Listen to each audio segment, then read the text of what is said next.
오늘 우리에게 주시는 하나님의 말씀은 신약성경 사도행전 27장 9절로 12절까지 말씀 제가 받들어 읽겠습니다.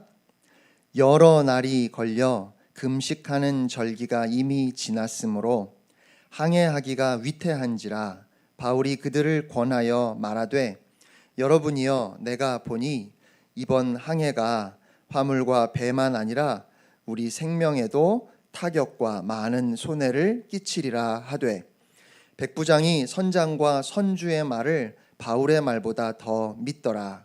그 항구가 겨울을 지내기에 불편하므로 거기서 떠나 아무쪼록 베닉스에 가서 겨울을 지내자 하는 자가 더 많으니 베닉스는 그레데 항구라. 한쪽은 서남을 한쪽은 서북을 향하였더라. 아멘. 하나님의 말씀입니다.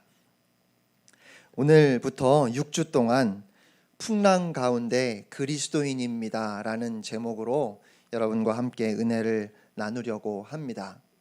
예전에 어떤 분이 저에게 인생에서 일어날 일을 한 5분만 미리 알 수 있어도 삶이 훨씬 편할 것 같다고 그렇게 말씀하시는 것을 들은 적이 있습니다. 정말 그런 것 같아요. 한치 앞도 알 수 없는 우리는 우리의 삶에서 일어날 일을 아주 조금만 미리 알 수 있어도 우리의 인생이 훨씬 더 편할 것 같고, 우리는 인생에서 수많은 결정을 해야 하는데 그런 결정을 하는 순간에 우리의 실수를 많이 줄일 수 있지 않을까 싶습니다. 여러분은 정말 사람은 한치 앞을 볼 수 없구나 이런 생각을 하셨던 적이 없으십니까? 아마 요즘만 해도 그런 생각이 듭니다. 우리가 이런 위기의 상황을 맞을 줄 누가 알았겠습니까? 중국의 심각한 상황을 뉴스를 통해서 들으면서도 우리가 이런 상황을 맞을 거라고는 아마 누구도 생각하지 못했을 것 같습니다.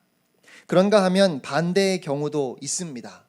마치 일어날 일을 알고 있었던 것처럼 당연히 모르고 했던 결정인데 기가 막히게 타이밍이 맞아서 그런 생각을 했던 경우도 아마 여러분에게 있었을 거라고 생각합니다. 우리는 살아가면서 신중하게 생각하고 철저하게 계산해보고 또 검토해서 잘못된 결정을 하지 않으려고 무진 애를 쓰지만 사실 우리의 결정이 잘못되었었구나 생각되는 순간들이 우리의 삶을 돌아보면 훨씬 더 많습니다. 아마 여러분 가운데는 지금도 내가 그때 그 일을 하지 않았더라면 하는 후회가 있는 분들도 계실 것 같고, 그때 그 문제를 내가 다른 방법으로 풀었더라면 어땠을까 그런 생각도 우리 안에 있고, 한번 잘못 내린 결정이 두고두고 우리를 참 힘들게 하는 경우, 한순간의 실수로 인해서 큰 손해를 보게 되는 경우들이 많이 있지요. 그렇기 때문에 그리스도인들 뿐만 아니라 이 세상을 살아가는 모든 사람들은 어떤 결정을 내리든지 항상 신중하려고 애를 씁니다. 그런데 우리가 다 잘 아는 것처럼 아무리 그렇게 신중하게 결정을 해도 돌아보면 후회되는 일들이 참 많습니다. 그래서 후회를 하기는 하는데 사실 어찌 생각하면 한치 앞도 알 수 없는 저희들로서는 어떻게 할 수 있는 일이 아니다 싶은 생각이 들기도 합니다. 선택을 해야 하는 중요한 상황에서 우리는 기도하지요.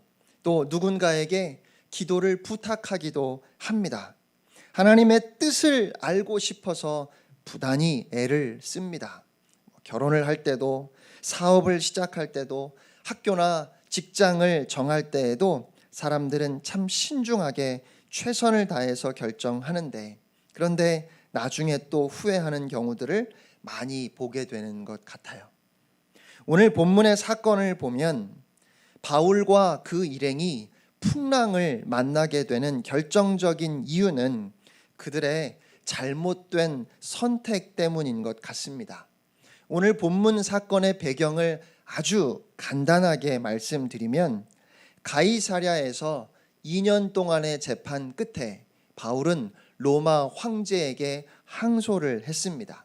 그래서 바울과 몇몇 일행은 함께 로마로 가는 배에 올랐습니다. 직접 로마로 가는 배가 없어서 몇 차례 배를 갈아탄 끝에 미항, 아름다운 항구라고 불리는 곳에 이르렀을 때 그때부터 이제 문제가 시작됩니다.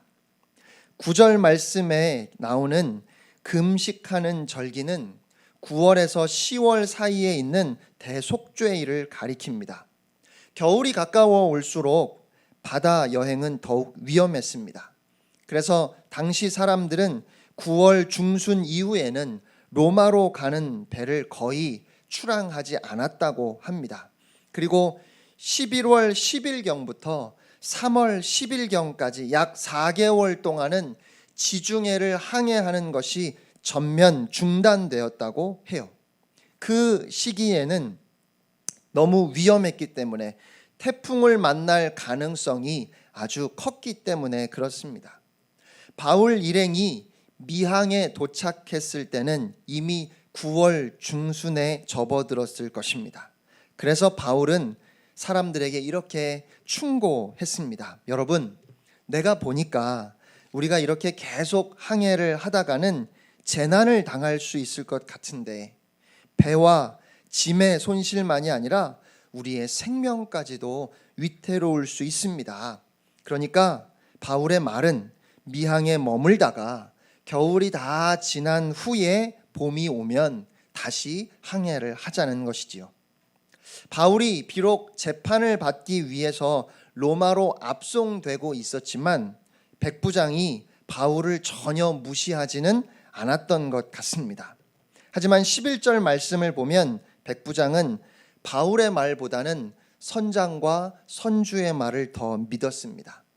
선장과 선주를 비롯해서 대다수의 사람들은 지금 그들이 있는 미항은 작은 도시여서 많은 사람들이 겨울을 나기에는 불편할 테니까 조금만 더 가서 베닉스라는 도시에 도착하면, 이 베닉스는 비교적 큰 도시여서 훨씬 더 편하게 겨울을 날 수 있으니까, 아직은 바람도 잠잠하니까, 그리고 그리 멀지 않으니까 베닉스까지만 가자고 했습니다.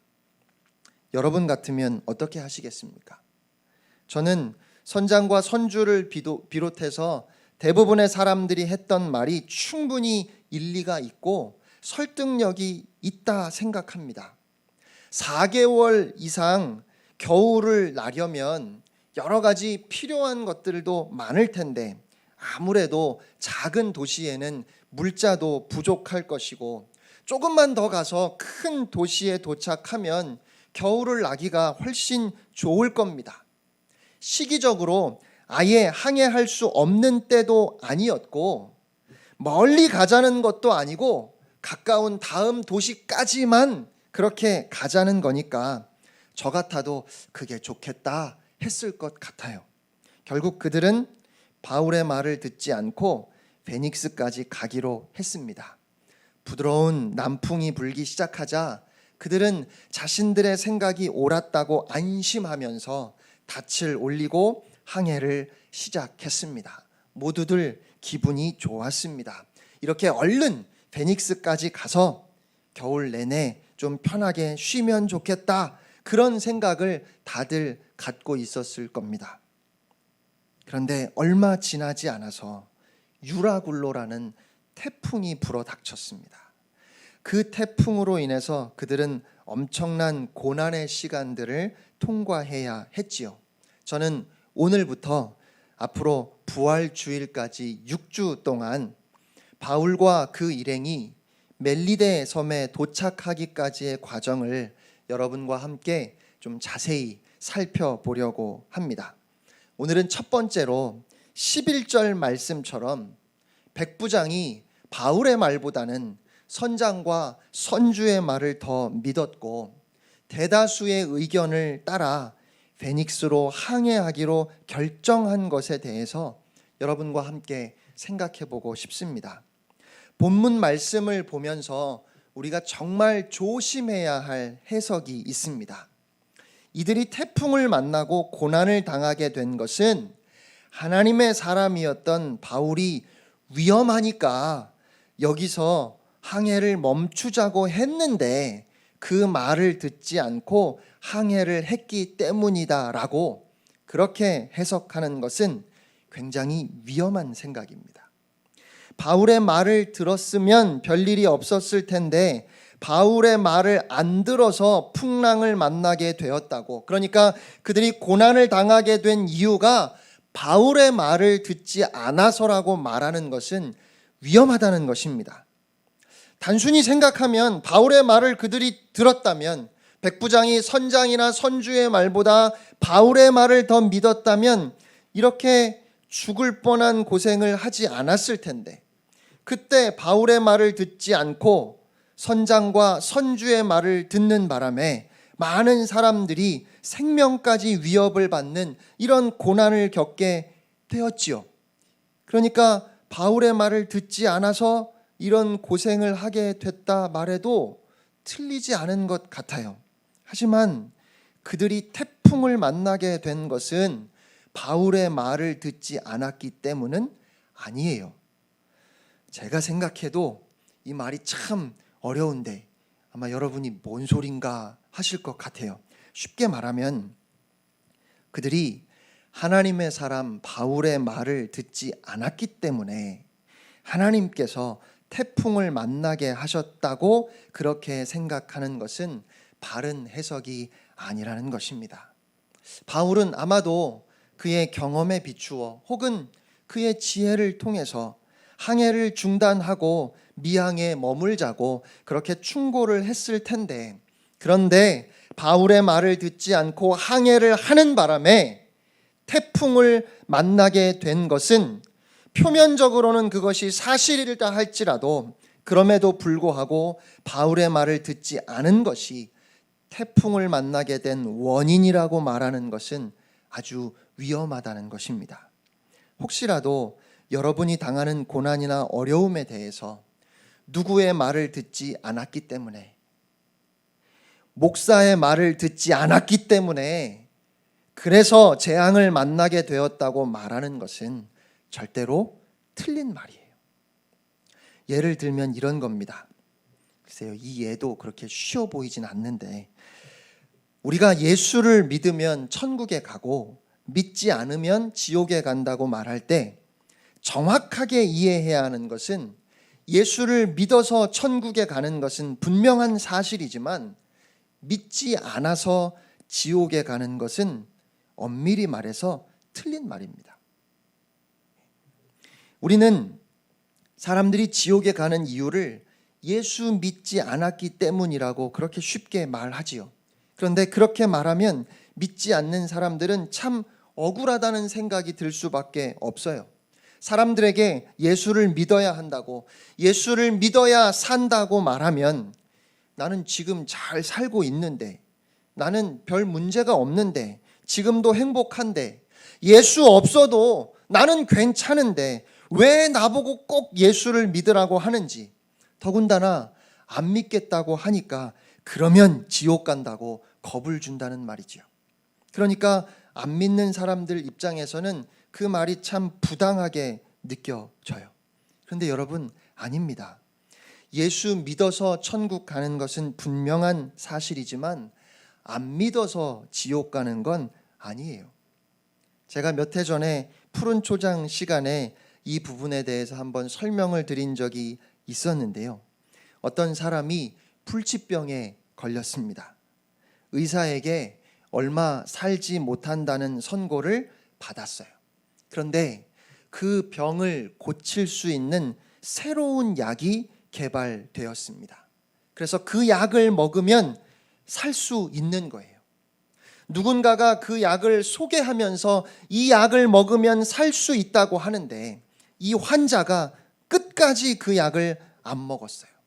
도대체 그런 약이 어디 있냐고. 그 약을 소개하는 친구의 말을 믿지 않았고 그 약을 먹지 않았습니다. 그리고 결국 죽었습니다. 그러면 이 사람이 약을 안 먹어서 죽은 건가요? 그렇지요. 약을 안 먹어서 결국 죽었지요.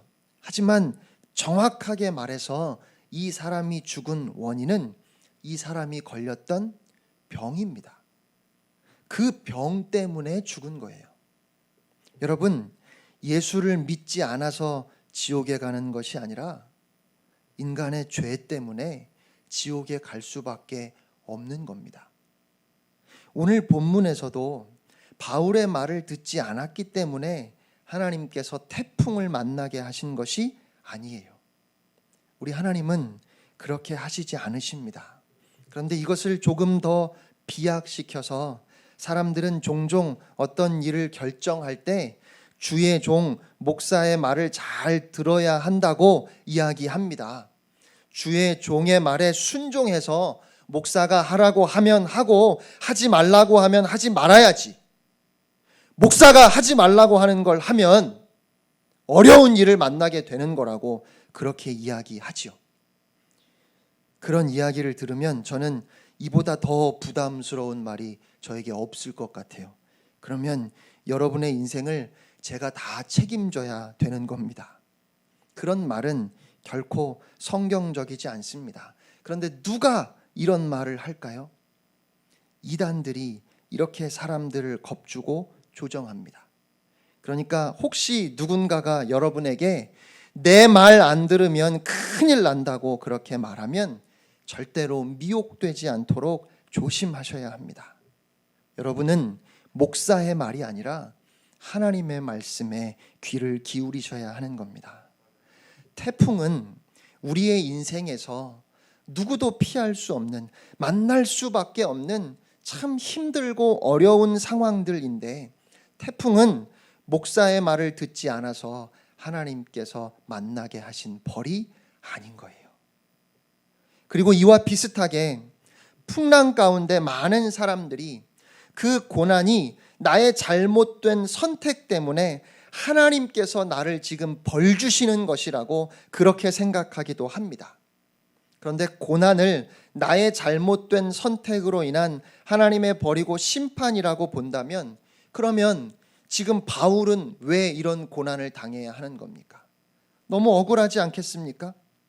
더 나아가서 우리가 앞으로 계속해서 이 사건을 살펴볼 텐데 그 태풍을 통해서 하나님께서는 바울과 그 일행들을 멜리데라고 하는 섬으로 인도하셨고 그 섬의 원주민들이 복음을 듣고 회개하는 역사가 있었다면 그들이 정말 어려운 고난을 당한 것은 틀림없는 사실이지만 그 고난이 하나님의 심판이었다고 말할 것은 아니라고 생각합니다.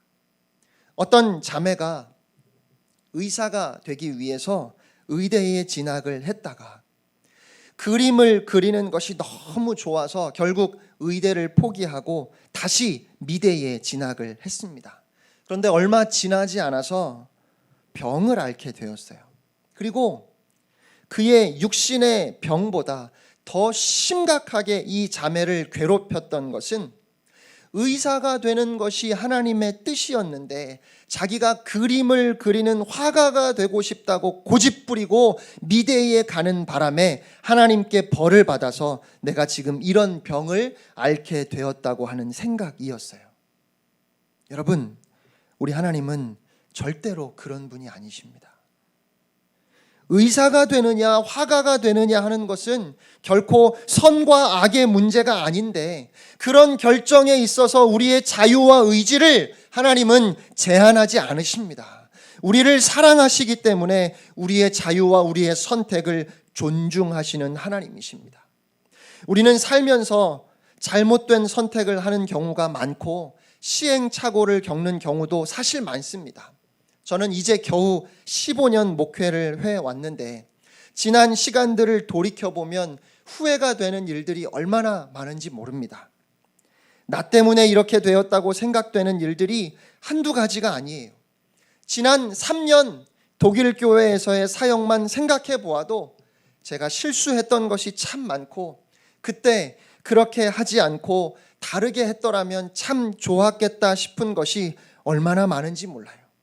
그런데 그렇게 우리가 살면서 우리의 연약함 때문에, 우리의 부족함 때문에 잘못된 결정을 내림으로 어려운 일을 당하게 된 것 같은 그런 때가 참 많이 있지만, 오늘 제가 여러분과 정말 함께 나누고 싶은 것은 누군가의 선택이 잘못되어서 혹은 내가 잘못된 선택을 함으로 인해서 우리가 고난을 당하거나 어려움을 당하게 되는 그 순간에도 우리가 절대로 잊지 말아야 하는 것은 우리는 그때도 하나님의 자녀라는 사실입니다. 우리는 그때에도 그리스도의 사람들입니다. 여러분들 중에는 이미 벌써 오랜 시간이 지났음에도 불구하고 과거의 어떤 결정을 후회하시는 분들이 계실 겁니다. 내가 그때 그 일을, 그 사업을 하지 말았어야 했다고 후회하시는 분도 계실 것 같고, 내가 그때 그 집을, 그 땅을 사지 말았어야 했다고 그 산 것을 후회하시는 분도 계실 것이고, 반대로 그걸 샀어야 되는데 사지 않은 것을 후회하시는 분도 계실 겁니다. 그때 내가 거기만 안 갔어도 좋았을 것을, 거기에 가서 이렇게 잘못되었다고 후회하는 분도 계실 것이고, 내가 그때 그렇게 하지 말았어야 했는데 그 일 때문에 지금까지 이렇게 고생하고 있다 말씀하실 분도 계실 것 같습니다. 글쎄요, 그렇게 우리의 잘못된 결정 때문에 지금 이렇게 힘들다는 말은 맞는 말인지도 모르겠습니다. 그만큼 우리는 어리석으니까요. 그만큼 우리는 한 치 앞도 내다보지 못하니까요. 그런데 그렇게 잘못된 결정들로 인해서 어려움을 당할 때 가장 위험한 일이 있다면 왠지 그때는 우리가 하나님의 자녀가 아닌 것 같은 생각이 든다는 겁니다. 내가 잘못해서 하나님께서 나를 벌 주신다는 생각이 들고, 하나님께서 나를 버리신 것 같고, 그렇게까지 생각은 하지 않더라도 고난 앞에서 우리가 얼마나 주눅이 드는지 모른다는 말입니다. 풍랑 가운데 우리가 하나님의 자녀인 것을 잊어버리고 그 고난에 함몰되어서 후회와 좌절과 실망과 때로는 원망과 미움과 아픔을 가지고, 어느 때는 그것으로 인해 생긴 상처를 가지고 우리가 그 상처에 눌려서 못 견뎌 하는 우리 자신의 모습을 너무 자주 보게 되는 것 같다는 생각이 들어요. 사랑하는 성도 여러분, 우리가 잘못할 때에도, 그래서 우리가 너무 후회스럽고 너무 실망이 될 그때에도 하나님은 우리와 함께 하십니다. 우리가 하나님의 자녀인 것은 우리가 잘해서가 아니라 하나님께서 우리와 함께 하시기 때문에 우리는 하나님의 자녀입니다. 우리가 하나님의 자녀인 것은 우리가 지혜롭기 때문이 아니라 우리가 미련함에도 불구하고 하나님께서 그런 우리를 사랑하시기 때문에 우리는 하나님의 자녀입니다. 우리가 하나님의 자녀인 것은 우리가 모든 일에 있어서 현명하게 판단함으로 모든 사람들 앞에 반듯하게 서 있기 때문에 하나님의 자녀가 아니라 너무 형편없고 때로는 나의 고집과 아집과 어리석음으로 인해서 우리의 악함으로 인하여 우리가 잘못 선택하는 그 순간에도, 우리가 그래서 크게 인생을 험하게 힘들게 만들었다 생각되는 그 실패의 순간에도, 우리가 태풍을 만나게 된 그 순간에도 하나님이 우리와 함께 하시고 하나님의 사랑이 변함없이 우리를 감싸시기에, 그 하나님의 변함없는 그 사랑 때문에 저와 여러분은 하나님의 자녀입니다.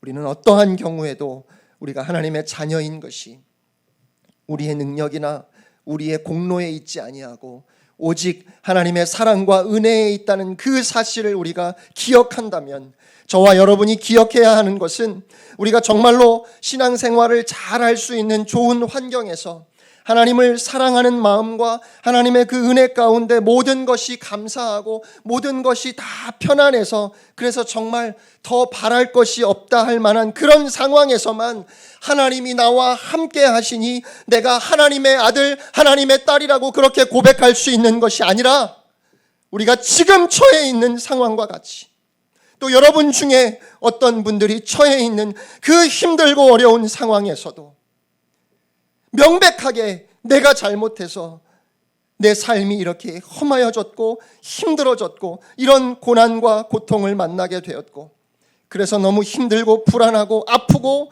낙심이 되는 그러한 상황에서도 내가 하나님의 자녀인 것을 잊지 말아야 한다는 것입니다. 내가 하나님의 자녀인 것은, 나를 하나님의 자녀가 되게 하는 것은 나의 형통함이 아니라 바로 나를 향하신 하나님 아버지의 사랑이고, 지금도 변함없이 우리와 함께 하시는 임마누엘, 우리 주 예수 그리스도 때문에 우리는 하나님의 자녀입니다. 여러분은 그리스도의 사람들입니다.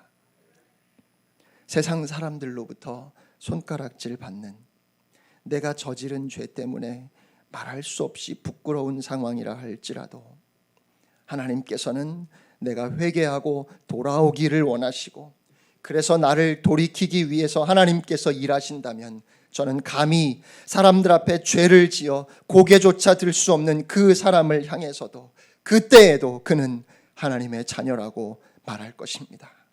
하나님의 자녀가 되게 하는 것은, 우리가 하나님의 자녀임을 확인할 수 있는 것은, 저는 그래서 오직 예수의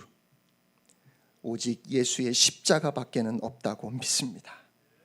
내 안에 예수가 계시기에 그래서 저는 하나님의 자녀입니다. 예수님이 어떤 분입니까?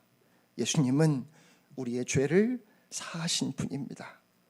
예수님은 우리와 함께 하시는 분입니다. 내가 당하는 고난과 고통을 아셔서 나를 위로하시고, 내가 영원한 하나님의 나라에 들어가 참된 안식을 얻도록 하기 위해서 그 십자가 고난의 길을 묵묵히 걸어가셨고, 십자가에서 물과 피를 다 쏟아주셨고, 그렇게 우리의 모든 문제를 해결하신 분, 그 예수님이 우리 안에 계시기에, 그 주님이 결코 우리를 버리지 아니하시기에, 그래서 사랑하는 성도 여러분, 우리는 하나님의 자녀입니다. 우리는 풍랑 가운데에도 그리스도의 사람들입니다.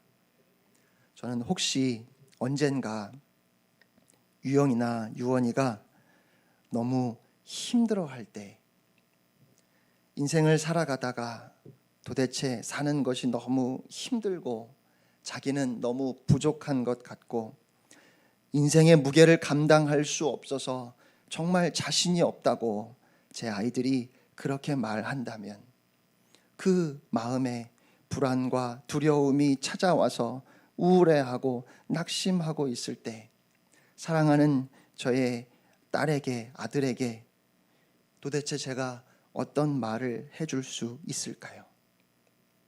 저는 저희 아이들에게 너는 아빠 딸이야, 너는 아빠 아들이야 라고 그 말을 해줄 겁니다. 비록 아이들이 약하고 힘들고 어렵고 실패와 좌절을 느끼고 뜻하는 대로 계획대로 되지 않아서 답답해하고 자신들의 모습이 부끄럽다고 자신의 연약함과 무능함으로 인해서 탄식할 때, 저는 제 아이들에게 아빠가 그렇게 사랑을 베풀었음에도 불구하고 도대체 아직도 이렇게밖에 못하느냐고 말하는 것이 아니라, 오히려 제가 아이들에게 거듭 확인시키고 싶은 단 하나의 사실은, 너는 아빠 딸이야, 어떤 경우에도 너는 아빠 아들이다. 저는 그 말을 해주고 싶습니다. 히브리서 13장 5절로 6절 말씀입니다. 그가 친히 말씀하시기를 내가 결코 너희를 버리지 아니하고 너희를 떠나지 아니하리라 하셨느니라. 그러므로 우리가 담대히 말하되 주는 나를 돕는 이시니 내가 무서워하지 아니하겠노라. 사람이 내게 어찌하리요 하노라. 여러분, 이 말씀에서 결코의 의미가 무엇인지 아십니까? 결코라는 말의 뜻은 우리가 잘 나갈 때도 주님이 함께 계시고 우리가 못 나갈 때도 주님이 함께 계신다는 뜻입니다. 우리가 기쁠 때도 주님이 우리와 함께 계시고 우리가 슬플 때에도 주님은 우리와 함께 계십니다. 우리가 잘할 때도 주님이 함께 계시고 설령 우리가 잘못을 저질러도 주님은 우리와 함께 계십니다. 바로 이것이 주께서 친히 말씀하신 결코라는 단어의 의미입니다. 우리 주님은 결코 우리를 버리지 아니하시고 우리를 떠나지 않으십니다.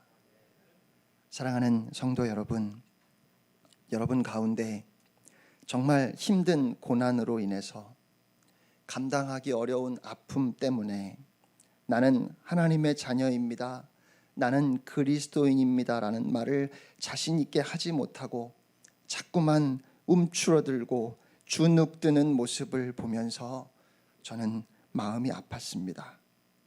내가 잘못해서 이런 거니까 나는 할 말도 없다고 그렇게 한숨만 쉬는 모습을 보면서 저는 너무 안타까웠습니다. 그런데 여러분, 그 모든 상황 속에서도 우리가 위축되지 않고 다시 일어서야 하는 분명한 소망의 이유가 오늘 우리에게 있습니다. 우리가 하나님의 자녀인 것은 나의 현명함이나 나의 능력 때문이 아니라 오직 예수 때문이기에, 비록 내가 잘못해서 내가 부족해서 이런 어려움을 당한다는 생각이 드는 그때에도 여러분이 하나님의 자녀라는 사실을 잊지 마시기를 바랍니다. 우리는 하나님의 자녀입니다. 하나님의 주권적인 선택과 한량없는 은혜와 그 변함없는 사랑 때문에 우리는 풍랑 가운데에서도 하나님의 자녀입니다. 지금 이 순간에도 우리는 그리스도의 사람들입니다. 이 믿음으로 모든 어려움을 이겨내는 여러분이 되시기를 주님의 이름으로 축원합니다. 우리 찬양팀 앞에 나오시고 함께 찬양하고 한번 기도했으면 좋겠습니다.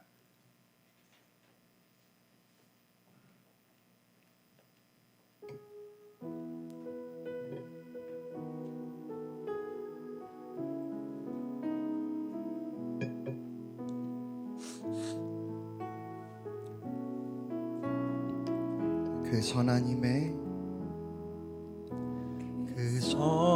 힘에 고요히 감사여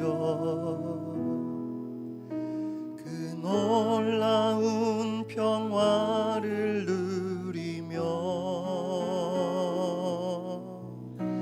나 그대들과 함께 걸어가네. 나 그대들과 하늘을 여네. 지나간 허물 어둠의 날들이 무겁게 내 영혼 짓눌러도 주여 우릴 외면치 마시고 약속의 그 원을 이루소서. 그 선한 힘이 우릴 감싸시니 믿음으로 일어날 일 기대하네. 주 언제나 우리와 함께 계셔. 하루 또 하루가 늘 새로워. 주께서 밝히신 작은 촛불이 어둠을 헤치고 타오르네. 그 빛에 우리 모두 하나 되어 오늘 선하님이 우리를 감싸시니 믿음으로 일어날 일 기대하네. 주 언제나 우리와 함께 계셔 하루 또 하루가 늘 새로워. 그 선하님이 우리를 감싸시니